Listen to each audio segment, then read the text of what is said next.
តកួនត្រឡប់ប្រេងខ្យងគឺវាឆ្ងាញ់មួយបែបហើយប៉ុន្តែបើសិនជាយើងយកវាច្នៃមកធ្វើមុខម្ហូបមួយមុខនេះហាធានាថាឆ្ងាញ់មួយបែបប្លែកទៀតណាបងប្អូន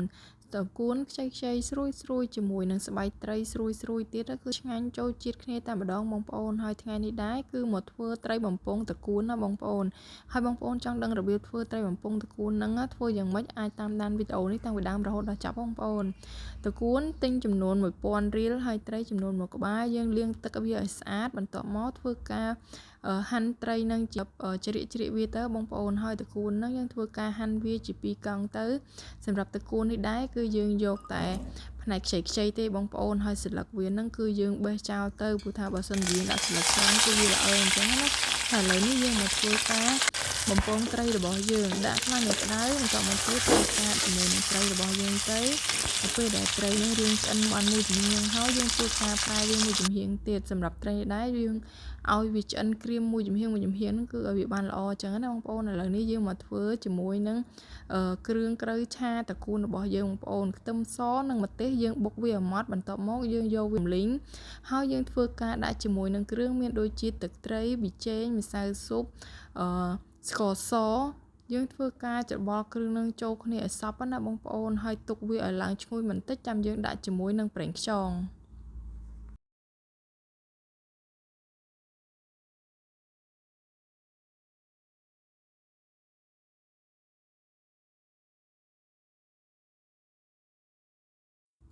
ទឹកប្រេងខ្យងយើងប្រើល្មមអន់ហើយបងប្អូនកុំប្រើច្រើនពេកនៅពេលដែលយើងប្រើច្រើនគឺវាអាចប្រៃដោយសារតែតកួនយើងហ្នឹងគឺវាថាឆាប់ចូលជាតិគ្នាអញ្ចឹងហើយសម្រាប់តកួននេះនៅពេលដែលបងប្អូនដំ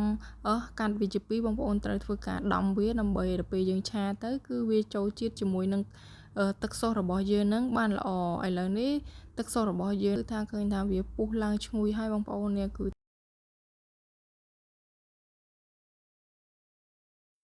ទឹកស៊ុសរបស់យើងឡើងឆ្អិនបានល្អហើយឈ្ងុយហើយធ្វើការដាក់ជាមួយនឹងតកួនសម្រាប់តកួននេះយើងដំវាឲ្យសប៉ែតទៅដើម្បីឲ្យវាឆាប់ចូលជាតិជាមួយនឹងគ្រឿងរបស់យើងបន្ទាប់មកយើងធ្វើការច្បល់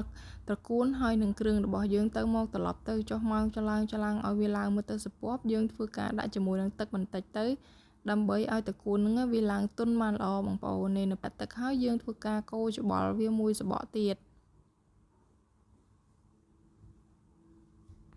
ត្រកួនរបស់យើងបានឆាឆ្អិនហើយធ្វើការដាក់រៀបនៅលើចានបាតចានបន្តិចទៅបន្ទាប់មកយើងធ្វើការដាក់ជាមួយនឹងត្រីបំពងស្រួយរបស់យើងហ្នឹងហើយយើងធ្វើការដាក់ស្រោចត្រកួនរបស់យើងពីលើនឹងត្រីហ្នឹងមកបងប្អូននេះឃើញថាតំណងអត់ទេហើយឥឡូវនេះមុខម្ហូបមួយមុខនេះគឺបានឆ្អិនរួចរាល់ហើយដែរបងប្អូនគឺថាត្រកួនរបស់យើងគឺឡើងពណ៌ឡើងខៀវស្ងាត់ហើយស្រួយល្អណាបងប្អូន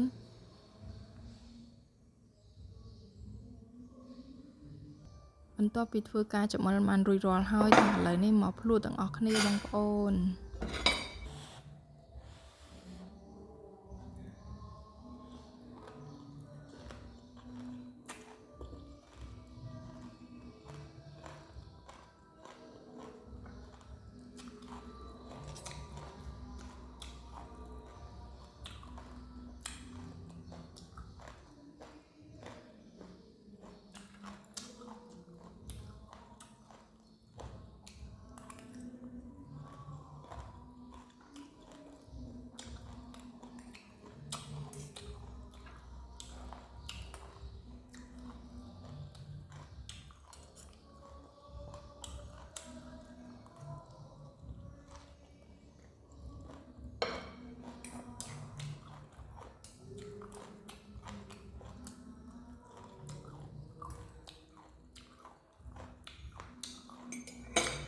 ហើយសម្រាប់វីដេអូហ្នឹងមានតែប៉ុណ្្នឹងឯងបងប្អូនអរគុណច្រើនបាយបាយ